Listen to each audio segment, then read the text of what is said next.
Allahus samad. Arti samad al-aslu fi makna samad al-qasdu. Makna samad pada dasarnya, pada asalnya adalah al-qasdu. Apa arti qasd? Menginginkan, berkehendak. Awil qasdu ma'al i'timad, atau keinginan, kehendak yang dibarengi dengan kepercayaan. Yuqalu samadahu yasmuduhu somdan.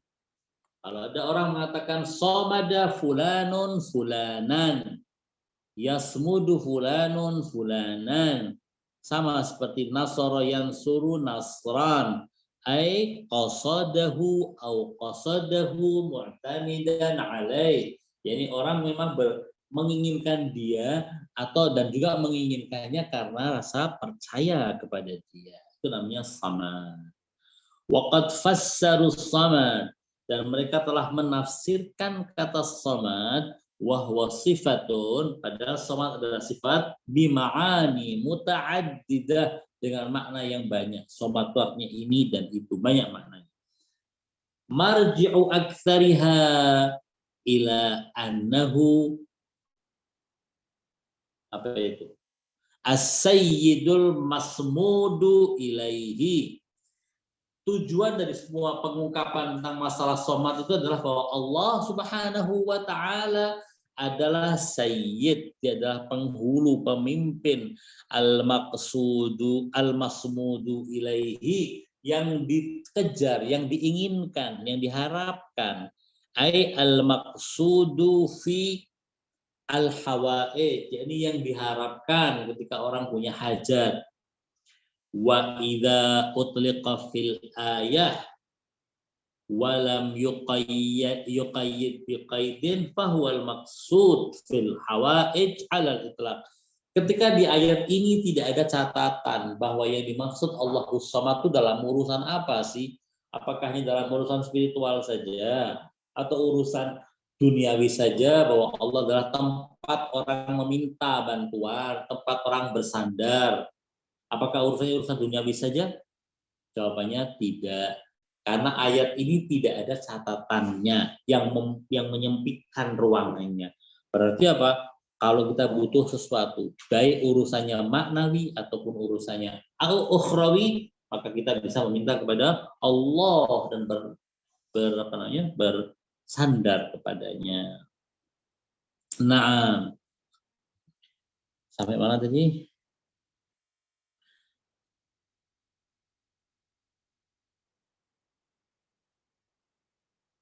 Wa idza kana Allah Ta'ala huwal mujidu likulli wujudin mimma siwahu, ketika Allah Subhanahu wa Ta'ala adalah zat yang mengadakan, mujid, dia yang mengadakan, likulli wujudin, untuk semua yang bukan, yang dulu tidak mewujud lalu sekarang mewujud. Semua mewujud ini mendapatkan wujudnya dari siapa? Dari Allah. Jika Allah lah yang memberikan wujud kepada mereka. Wa idza kana Allah Ta'ala huwal mujid, Allah yang menciptakan dan mengadakan likulli wujud, bagi setiap yang punya wujud, mimma siwahu, dari selain Allah, yahtaju ilaihi, selain daripada Allah, yahtaju ilaihi, membutuhkan kepada Allah. Fayaqsiduhu kulla ma sadaqa alaihi annahu syai'un ghairah. Maka ketika dia merasa bahwa kondisinya dia memerlukan untuk bantuan, maka dia akan meminta bantuan kepada Allah Subhanahu wa Ta'ala. Fahuwas,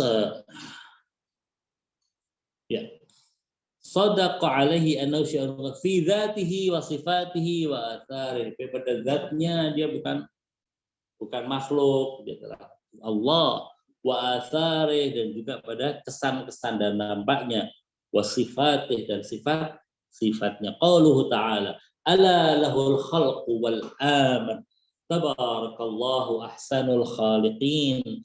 Ketahuilah bahwa padanya penciptaan dan al-amr, perkara yang telah ditentukan. Waqad Waqal, dan Allah berfirman, wa atlaqa, dan memutlakkan, wa anna ila rabbikal muntaha, dan sungguhnya muntaha ada pada Allah. Semua orang akan kembali kepada Allah. Kembalinya fisiknya, umurnya, bagaimana keadaannya, wallahu alam, tapi Allah mengatakan semua akan kembali kepada Allah. Fahuwas samad. Karena itu Allah Subhanahu wa taala layak disebut dengan samad. Fi kulli hajah, dia adalah samad pada semua hajat dan keperluan. Dia menjadi kepercayaan kita untuk memohon kepada Allah.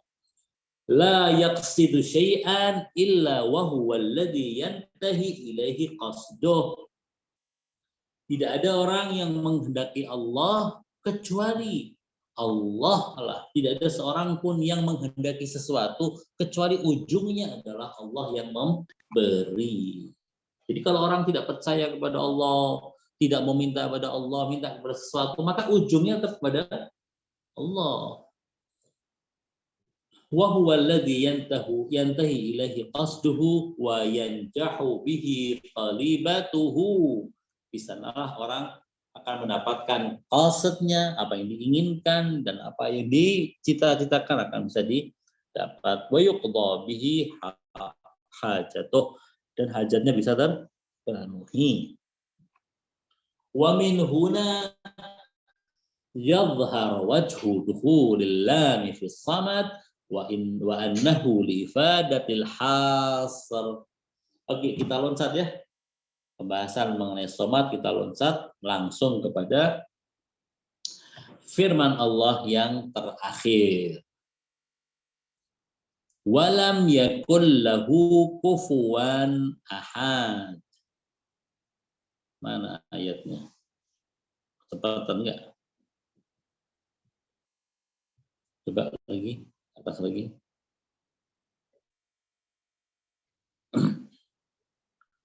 Terus.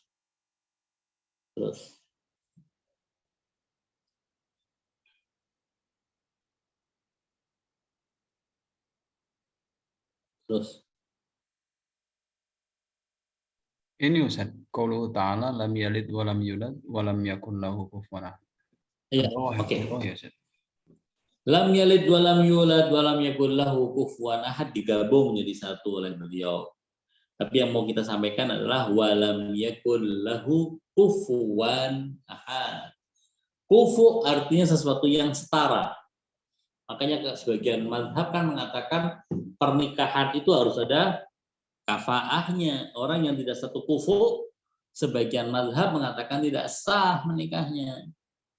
Anaknya tukang sapu jalanan, laki-laki, anak laki-lakinya seorang penyapu jalanan yang nggak layak untuk minta putrinya raja, putrinya presiden misalnya, nggak layak. Makanya kalau mau minta anaknya orang, apa Imdad?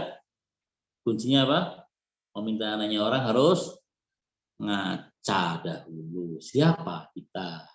Kalau kita mencari jodoh yang sesuai dengan kita.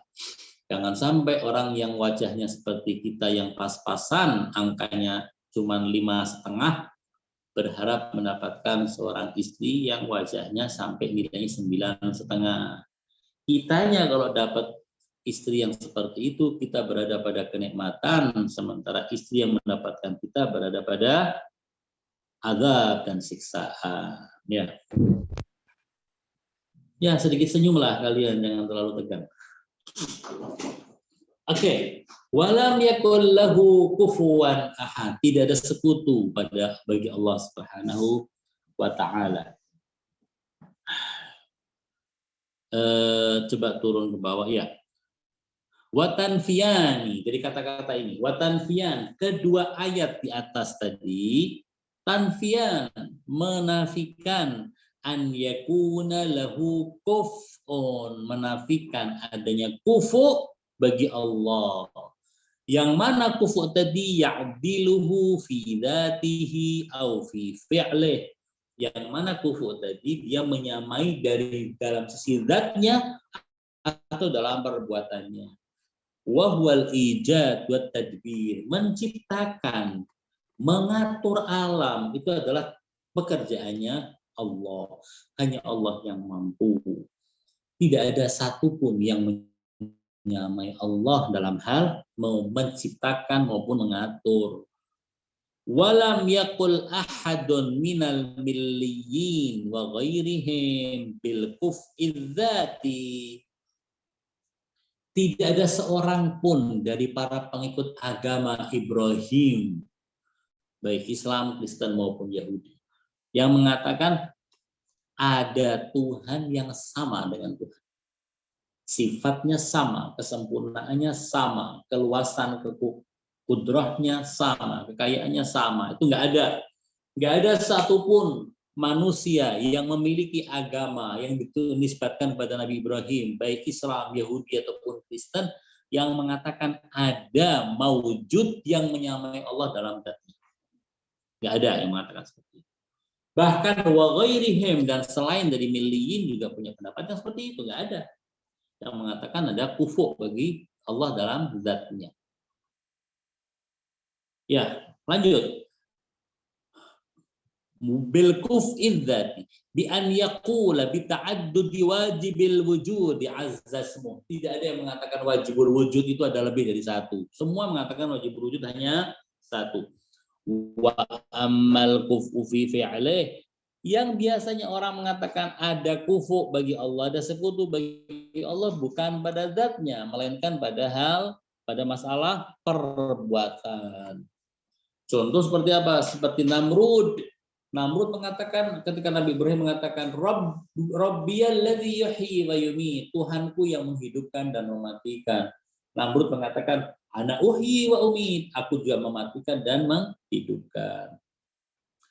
Naam wa ammal kufu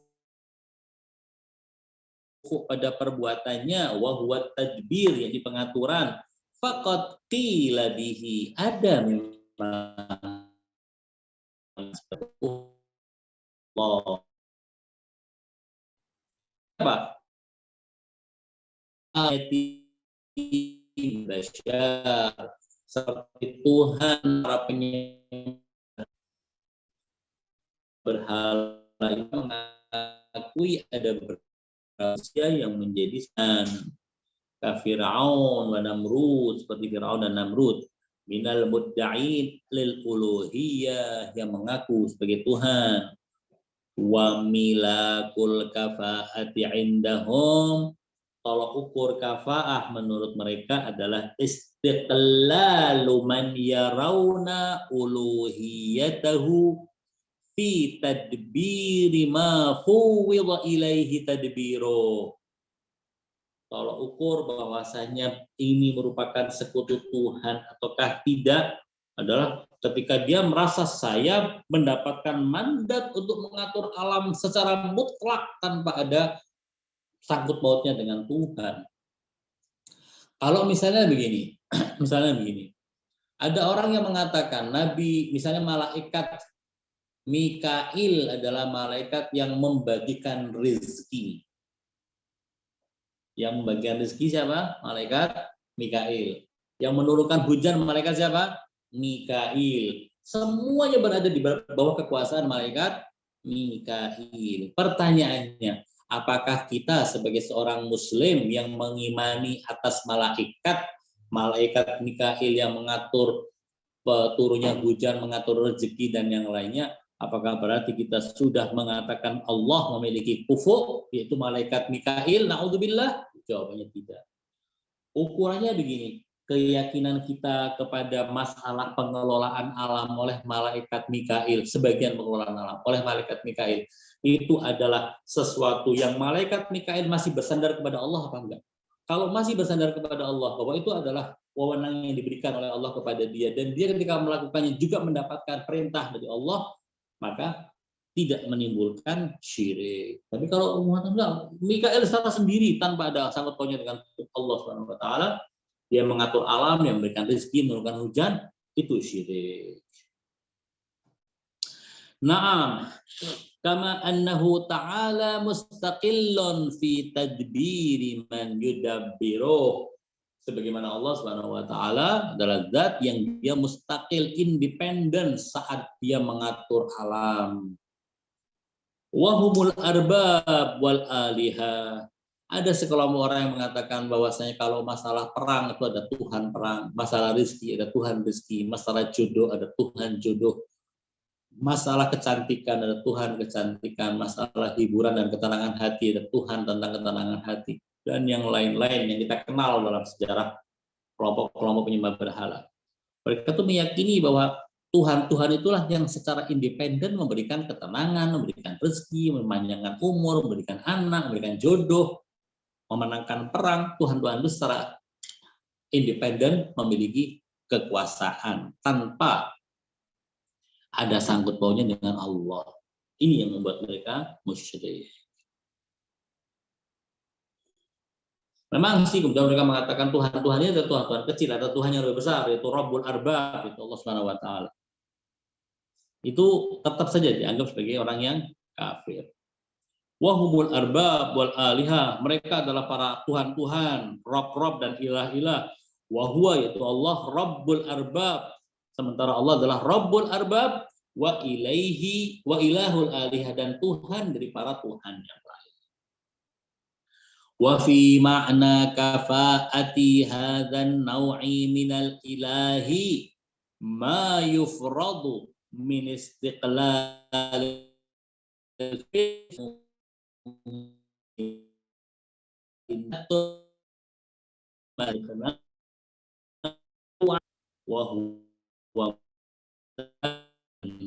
wal ayah tanfiha, bahwa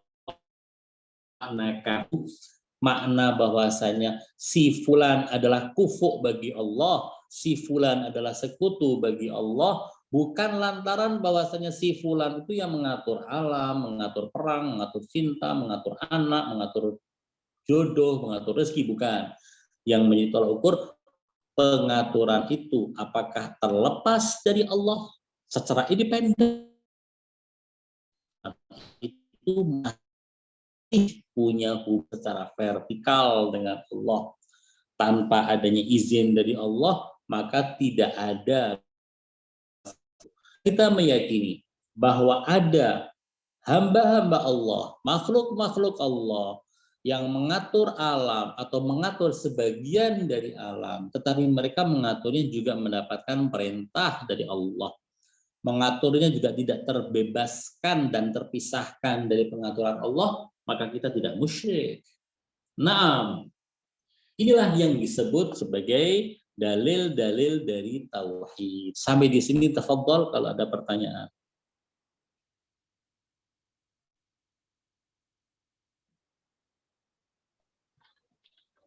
Afwan Ustaz. Ya, silakan. Berbicara tentang musyrik Ustaz. Secara tidak langsung ketika kita ataupun seseorang yang dibantu dan secara spontan kita berterima kasih tanpa niat yang mendalam itu Ustaz.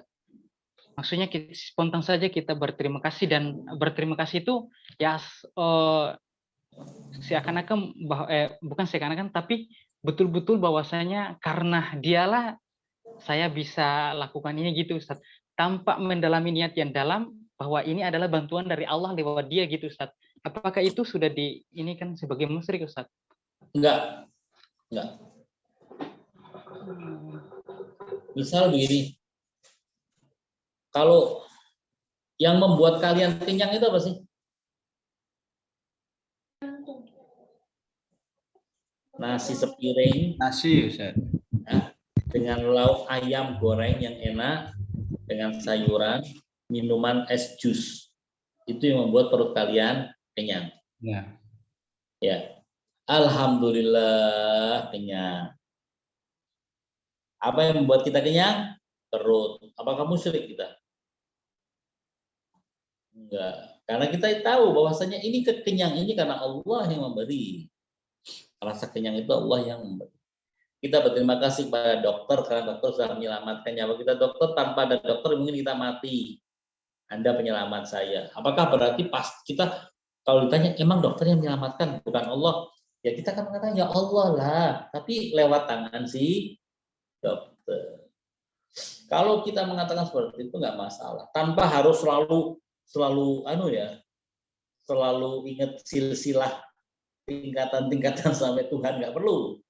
Tapi bahwa kita meyakini gaji yang kita terima dari kantor dengan tanda tangan direktur itu bukan dari direktur, Allah yang ngasih tapi lewat tanda tangan direktur. Itu bukan musyrik. Problemnya Wahabi itu kan begitu.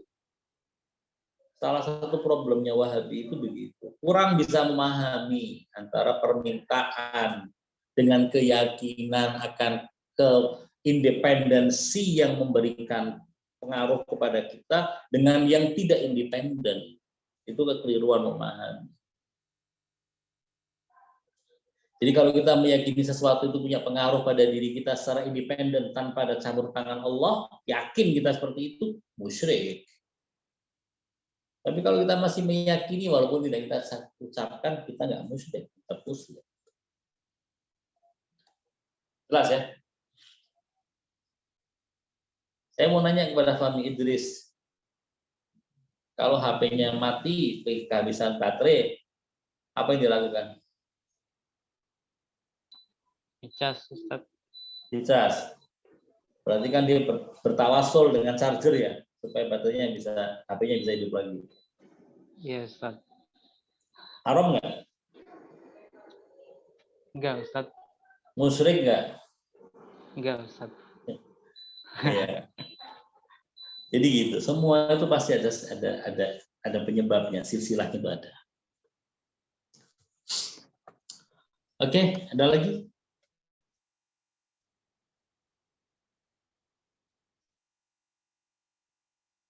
Salsa biasanya ada tanya ilmi, kok nggak pada ngeluarin kamera ya? Ustaz, yang baru kemarin itu kalau misalnya ngomong syirik tapi nyinggung dukun gimana Ustaz, para dukun? Kayak yang dilontarkan kemarin dari UAS, ngomongin syirik, terus para dukun itu kemudian pada tersinggung Ustaz. Jadi ngomongnya itu baiknya gimana? Syirik atau gimana? Ya, syirik sih. Apa itu yang syirik? UAS ngomong tentang apa? Ya intinya percaya dukun, syirik dan lain sebagainya. Kemudian di salah satu video dibantah bahwa kita dengan kalian itu duluan kita, kalian pendatang kok ngomong syirik dan lain sebagainya gitu. Kalian tuh saya orang Islam itu ya? Iya. Yang ngomong itu juga keliru. Kita datang lebih dulu. Siapa yang ngomong datang lebih dulu? Ya, maksudnya mungkin di bumi Nusantara gitu. Enggak, bumi Nusantara jangan dianggap bumi Nusantara, bumi yang Allah. Orang Nusantara itu kan bagian dari buminya Allah. Orang pertama yang datang ke muka bumi itu adalah orang muwahhid, Nabi Adam alaihissalam. Nah, omongan itu keliru. Omongan UAS juga keliru. Omongan UAS keliru. Kenapa omongan UAS keliru? Bahwa orang percaya kepada pawang hujan, orang percaya kepada dukun itu tidak harus syirik. Sebagaimana kita percaya pada kemampuan dokter untuk menyembuhkan penyakit kita, itu bukan syirik. Sebagaimana kalian meyakini kalau mau belajar tentang fikih kepada ustadz fikih, kalian bisa mempelajari fikih, itu bukan syirik. Dia punya kemampuan kok. Kalian ingin makan enak, kemudian minta kepada tukang masak yang enak, misalnya ibu kalian yang masakannya enak. Bu, masakan Bu, buat saya Bu yang enak Bu. Apakah syirik itu? Kita sedang menginginkan makanan dan dapat dari ibu. Ya enggak. Percaya kepada kemampuan seseorang, percaya kepada pengaruh yang diberikan oleh seseorang, itu tidak meniscayakan syirik. Syirik itu kalau kita mempercayai kemampuan seseorang tanpa ada andil Tuhan di situ. Itu syirik. Ya, UAS keliru ngomong seperti itu. Jadi pemahaman tauhid dan syirik itu harus dibenarkan, harus diluruskan. Tetapi perbuatan dukun istilahnya perdukunan, ya, itu hukumnya haram. Perdukunan al-kahnu wal kahana hukumnya haram.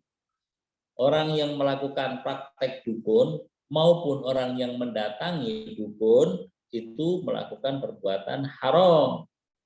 Dan haramnya itu setingkat dengan haramnya syirik, bukan dia syirik. Ya. Seperti sihir juga haram, dukun juga haram. Tapi dia bukan syirik. Orang minum khamar hukumnya haram apa enggak? Haram. Tengah-tengah minum khamar mengucapkan asyhadu alla ilaha illallah wa asyhadu anna Muhammadan Rasulullah. Main kartu, main judi, begitu menang, alhamdulillah. Itu kan? Berarti dia masih muslim, dia percaya pada Tuhan. Tapi dia sedang berbuat dosa. Dia sedang berbuat dosa. Misalnya nih anak-anak seperti kalian ini, kalau melihat wanita yang cantik, Masya Allah, cantiknya. Itu sudah haram melihat perempuan kayak gitu, tapi mengucapkan Masya Allah, ingat Allah kalian masih. Berarti kalian muslim, tapi sedang berbuat dosa. Betul ya, Fahmi ya? Eko ya? Nah, baru nyolong, misalnya baru nyolong dari rumahnya orang. Alhamdulillah ya tadi nggak ketangkep. Nggak ketahuan. Alhamdulillah tadi tidak ketangkep. Ya. Antara dosa dengan kesyirikan atau kekafiran itu beda. Tapi ya kalau memang sesuatu itu syirik ya kita katakan syirik, bahwa itu haram ya kita katakan haram. Dalam hal ini UAS benar.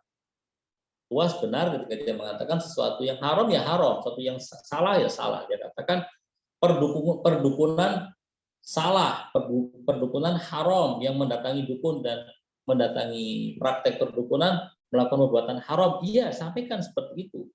Mau dukunnya tersinggung atau nggak tersinggung itu bukan urusan kita, gitu. Kita hanya menyampaikan yang sebenarnya. Tetapi harus juga dengan pemahaman yang benar, dengan cara yang benar. Ya. Kalau kemudian dikena santet gimana, Ustaz?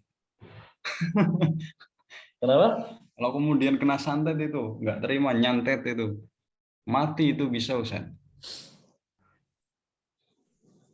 Kalian pernah lihat santet nggak? Hah? Pernah lihat santet nggak? Enggak, Ustaz. Cuman ya korban film aja, Ustaz. Dengar aja ya. Iya. Sama lihat film katanya orang. Kalau di kampung pernah Ustaz, tapi kata itunya orang yang ngobatinya gitu Ustaz. Enggak. Kalian sendiri. Belum. Ya. Kalau santet belum, cuman kalau yang semisal susuk-susuk itu lihat pernah, Ustaz. Apa yang terjadi? Ya kalau susuk kan biasanya kayak masang apa gitu, Ustaz, di badannya gitu. Ya. Ya gitu, kadang ada yang susuknya buat biar kelihatan cantik lah dan lain sebagainya gitu, Ustaz. Ya. Untuk kontrasepsi juga ada susuk. Orang masang susuk di badannya supaya tidak hamil, itu ada. Tapi begini ya. Memang sihir itu ada. Sihir itu ada. Al-Quran juga menyebutkan, hadis juga menyebutkan sihir itu ada. Makanya dihukumi haramnya. Dan santet itu adalah salah satu praktek sihir. Salah satu praktek sihir. Haram hukumnya. Tetapi di Indonesia ini terlalu berlebihan. Terlalu berlebihan. Ada orang sakit perut kena emah dibilang kena santet. Ya. Ada orang sakit kepala kena santet. Ada orang mati biasa atau mati misalnya kena serangan jantung, tiba-tiba matinya kena santet. Yaitu di Indonesia terlalu berlebihan. Bahwa santet itu ada benar. Tapi kalian jangan terlalu percaya. Karena banyak yang ngaku. Karena orang yang bisa ilmu-ilmu kayak gitu tuh nggak banyak, sedikit jumlahnya. Sedikit jumlahnya. Dan jangan sampai kita terlibat dalam tindakan-tindakan seperti itu. Dosanya nggak terampuni soalnya. Dosanya itu dalam hadis dikatakan seperti dosanya syirik. Dosanya syirik kan nggak diampuni kan. Sama seperti dosanya orang santet dan datang kepada sihir atau melakukan perbuatan sihir. Dosanya tidak akan diampuni kecuali taubatan nasuha. Kan ada dosa-dosa yang kita nggak usah tobat diampuni kan ya. Misalnya kalau kita ingat Allah nangis saja sebentar udah diampuni. Tapi ada dosa-dosa yang tidak diampuni sampai betul-betul kita melebur dalam taubat, betul-betul menjadi orang yang berbeda. Itu salah satunya dosa sihir.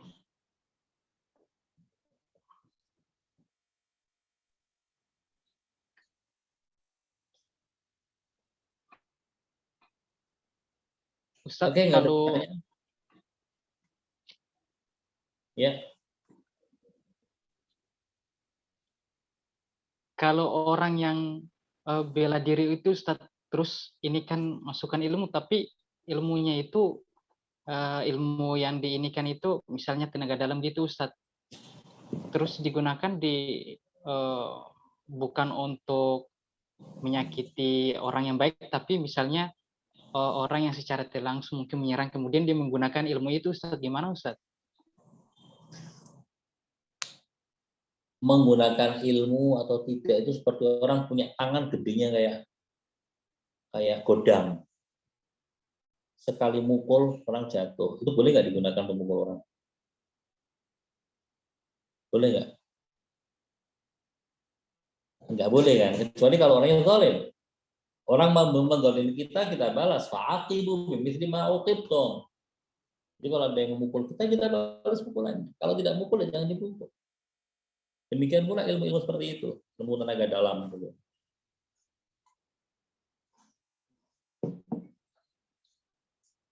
Kalau memang dibutuhkan untuk digunakan memukul sebagai balasan misalnya, atau memberi pelajaran pada seorang yang zalim, boleh. Tapi kalau enggak.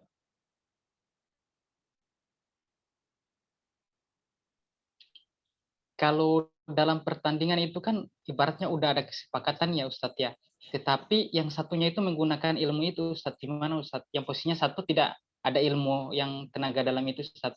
Tapi awalnya udah kesepakatan untuk bertanding gitu Ustadz, gimana Ustadz? Nge-cheat itu.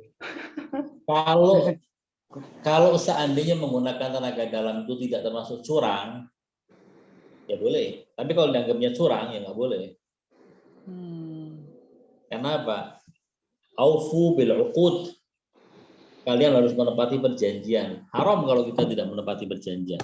Perjanjiannya nggak boleh pakai tenaga dalam, mau kita pakai tenaga dalam. Haram kan? Jadi kita nggak ikuti perjanjian.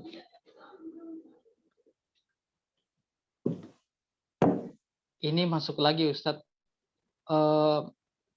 Saya cari di mana ceramah-ceramah rata-rata itu Ustadz, ketika ilmu bela diri tinju itu kan haram rata-rata itu yang saya nonton ya Ustadz ya, mulai dari Ustadz apa aja gitu. Itu di situ bagaimana mereka memposisikan hadis bahwasanya ketika memukul saudara, apalagi wajahnya itu Ustadz, hadis itu bagaimana posisinya lawannya itu bukan orang muslim Ustadz. Dalam bertanding itu Ustadz, gimana Ustadz? Apakah kita dihukumi sama? Pukul aja sudah. Begini, pertandingan yang ada di pertandingan itu memang sebagian ulama-ulama mengatakan pertandingan box ya, tinju. Yang langsung mukul kepala itu haram berdasarkan hadis itu. Jangan pukul bagian kepala. Tapi kalau seandainya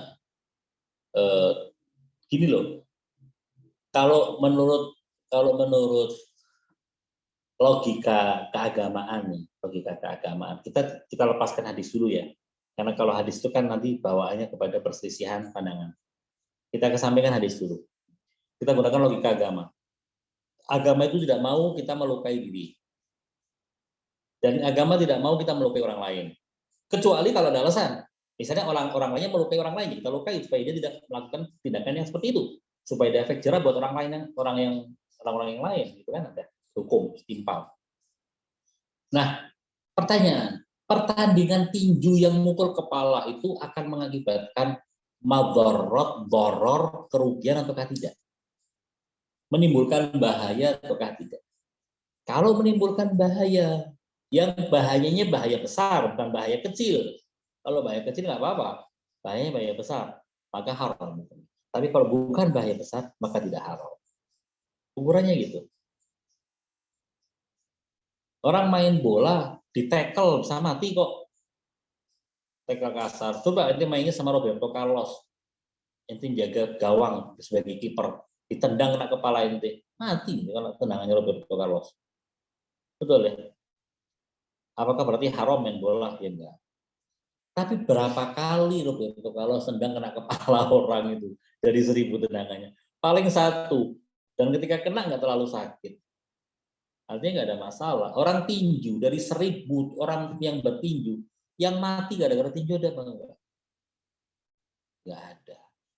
Mungkin dari 10.000 baru 1, 2. Berarti dorornya bukan doror yang besar. Harusnya nggak haram. Harusnya ya nggak haram. Tapi kalau ulama kita berfatwa haram ya kita bukan ulama, kita ngikuti para ulama ya. Tapi kita menggunakan logika agama harusnya tidak haram. Jadi kalau ulama mengatakan haram ya kita ikut. Kita ikut. Ya. Oke, insya Allah kita akan berjumpa lagi pada minggu depan. Tapi sebelum minggu depan kita akan ada UTS. Imdad mengatakan kalau bisa jangan diambil waktu pertemuan supaya kita nggak harus mencari waktu untuk apa?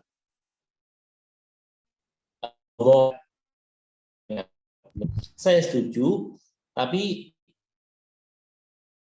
UTS kita undur atau lusa. Saya kasih pertanyaan, kalian saya kasih waktu 2 jam, 3 jam untuk menyerahkan jawabannya. Oke? Open book aja. Open book. Berarti tidak hari ini ya? Kalau sekarang saya enggak hari ini, enggak hari. Tapi kalian harus siap ya, mungkin besok atau lusa tiba-tiba saya mau memberikan UTS seperti malaikat Israel tiba-tiba datang gitu, nggak ngasih tahu. Ya. Insya Allah kalian semua panjang umur, malaikat Israel masih lama kalian akan menjawab. Amin. Kita berpisah sampai di sini, mandiri dari Assalamualaikum warahmatullahi wabarakatuh. Waalaikumsalam warahmatullahi wabarakatuh. Terima kasih banyak Ustaz.